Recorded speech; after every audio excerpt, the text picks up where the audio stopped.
بسم اللہ الرحمن الرحیم۔ قرآن دین اور اسلام کی مقدس اور مرکزی کتاب ہے، اور مسلمانوں کا اس پر ایمان ہے کہ یہ قرآن خدا کا کلام ہے، اور یہ کتاب باقی آسمانی کتابوں کی بھی تصدیق کرتی ہے۔ اسے پیغمبر اسلام حضرت محمد صلی اللہ علیہ وآلہ وسلم پر وحی کے ذریعے اتارا گیا۔ یہ وحی اللہ تعالیٰ کے مقرب فرشتے حضرت جبرائیل علیہ السلام لائے تھے، اور اسی بنا پر کہ یہ انتہائی محترم اور قابل عظمت کتاب ہے، اور بعد میں اس کو تحریری طور پر لکھا گیا۔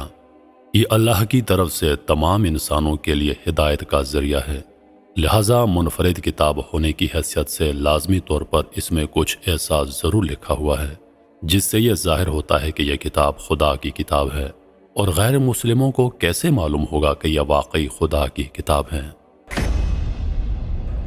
ویڈیو میں آگے بڑھنے سے پہلے تمام ناظرین سے گزارش کی جاتی ہے کہ ہمارے یوٹیوب چینل روہیل وائس 2.0 کو سبسکرائب کریں، اور نئی اپڈیٹس کے لیے ساتھ موجود گھنٹی کے بٹن کو ضرور دبائیں۔ شکریہ۔ سائنس نے اس بات کو پتہ کرنے میں کامیابی حاصل کی ہے کہ جب ہم جھوٹ بولتے ہیں اور دھوکہ دیتے ہیں تو دماغ کا کون سا حصہ استعمال ہوتا ہے؟ Right about here, right above your forehead, it's called the cingulate gyrus, involved in a lot of different functions. But what we find is that when we knock this area out or we remove this area, people no longer deceive, and they don't deceive very well. جو science نے دریافت کیا ہے وہ 1400 سال پہلے قرآن کریم میں ذکر کیا جا چکا ہے۔ 1400 سال پہلے یہ آیت نازل ہوئی جس کا ترجمہ ہے كلا لئن لم ينته لنسفعا بالناصية۔ دیکھو اگر وہ باز نہ آئے گا تو ہم اس کی پیشانی کے بال پکڑ کر گھسیٹیں گے۔ اس آیت میں اللہ تعالیٰ نے انسان کے سر کے اس حصے کا ذکر کیا ہے جہاں بہت سارے بال نکلتے ہیں، اور اس حصے کو قرآن نے جھوٹا کہا ہے، اور سائنسدانوں نے بھی اس حصے کا پتہ لگا لیا کہ انسان کب جھوٹ بول رہا ہے اور دھوکہ دے رہا ہے۔ انسان کے اس حصے کو اگر نکال دیا جائے تو انسان کبھی بھی جھوٹ نہیں بول پائے گا۔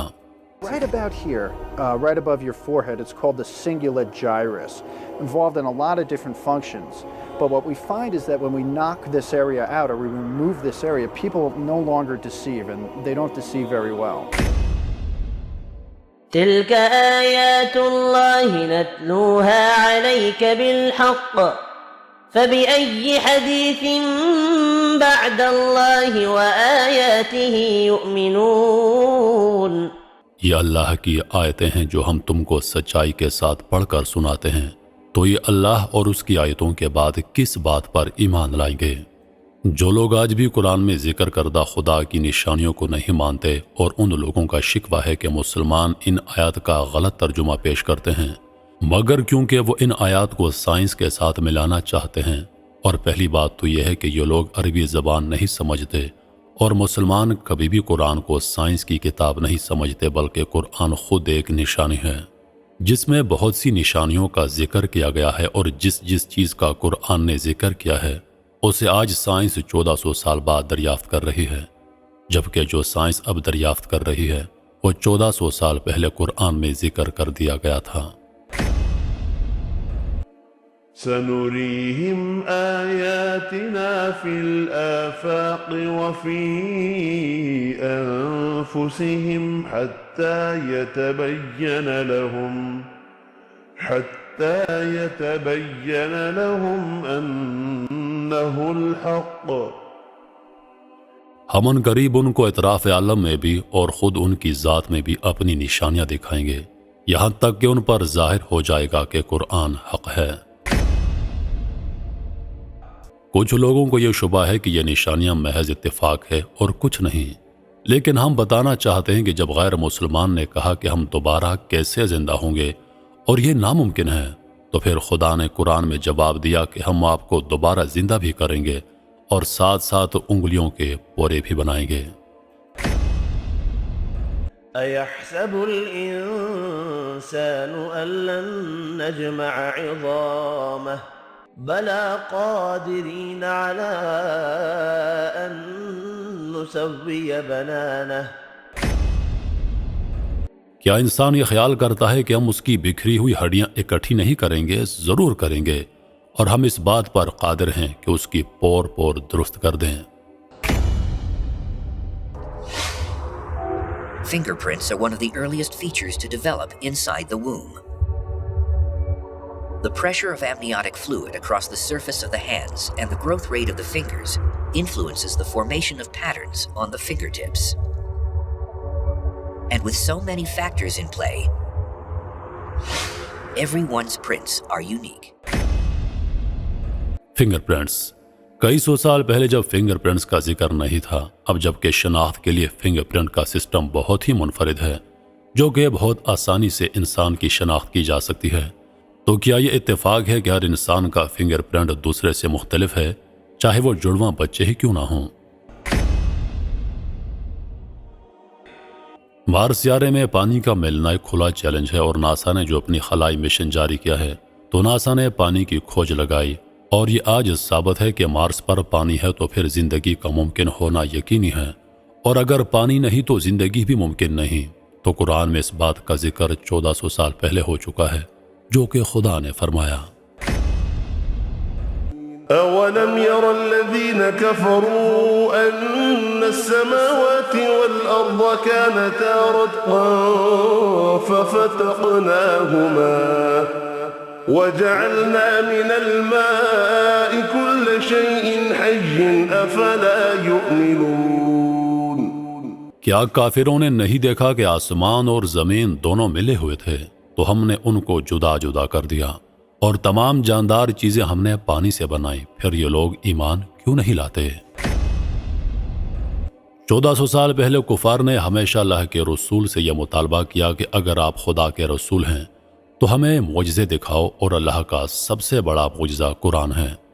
کیا قرآن خدا کی کتاب نہیں جس میں 2 سمندروں کا ذکر کیا گیا ہے جو آپس میں ملتے نہیں، اور یہ اللہ کے حکم سے ٹھہرے ہوئے ہیں؟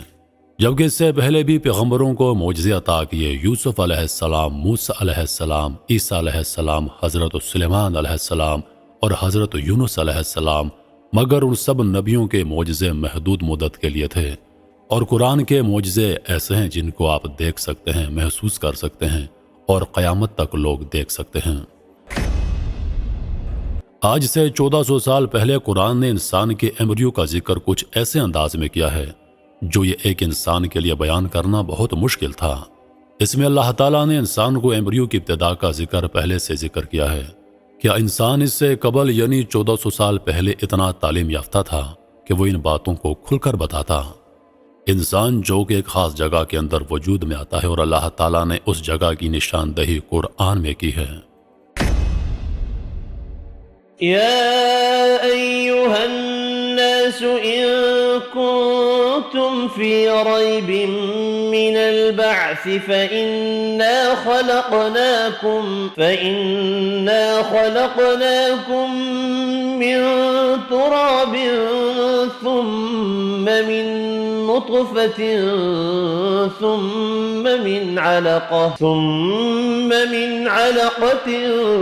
ثم من مضغة مخلقة وغير مخلقة لنبين لكم۔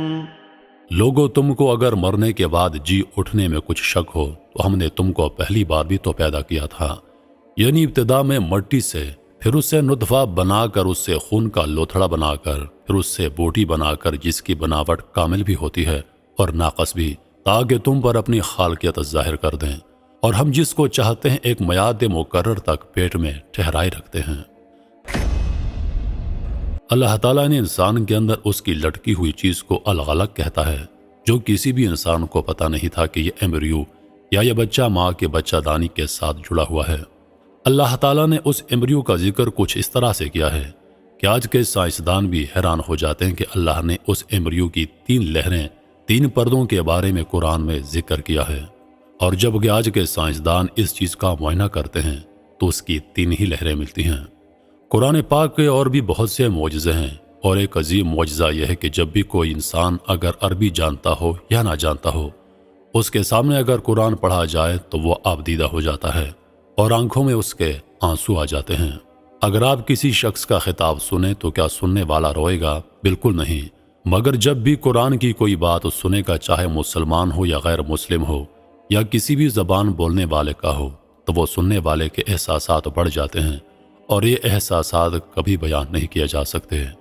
اللہ تعالیٰ نے قرآن میں ذکر کیا ہے کہ اگر ان کے سامنے قرآن کی آیات پڑھی جائیں تو ان کی آنکھوں سے آنسو بہہ جائیں گے، چاہے وہ کافر ہی کیوں نہ ہوں۔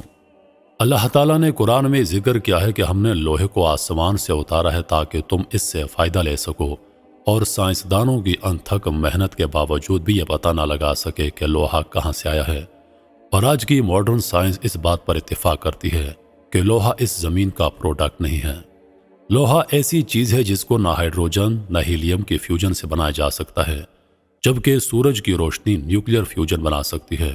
اور اللہ تعالیٰ نے فرمایا ہے کہ لوہے کو آسمان سے زمین پر اتارا ہے، اور یہ ایک خاص چیز ہے جو کہ آپ انسانوں کے لیے اتارا گیا ہے۔ ہم نے اپنے پیغمبروں کو کھلی نشانیاں دے کر بھیجا اور ان پر کتابیں نازل کی اور میزان عدل تاکہ لوگ انصاف پر قائم رہیں، اور لوہا پیدا کیا کہ اس میں اسلحہ جنگ کے لحاظ سے زور بھی بہت ہے اور لوگوں کے لیے فائدے بھی ہیں۔ آپ سب بگ بینگ کے تھیوری سے تو واقف ہوں گے۔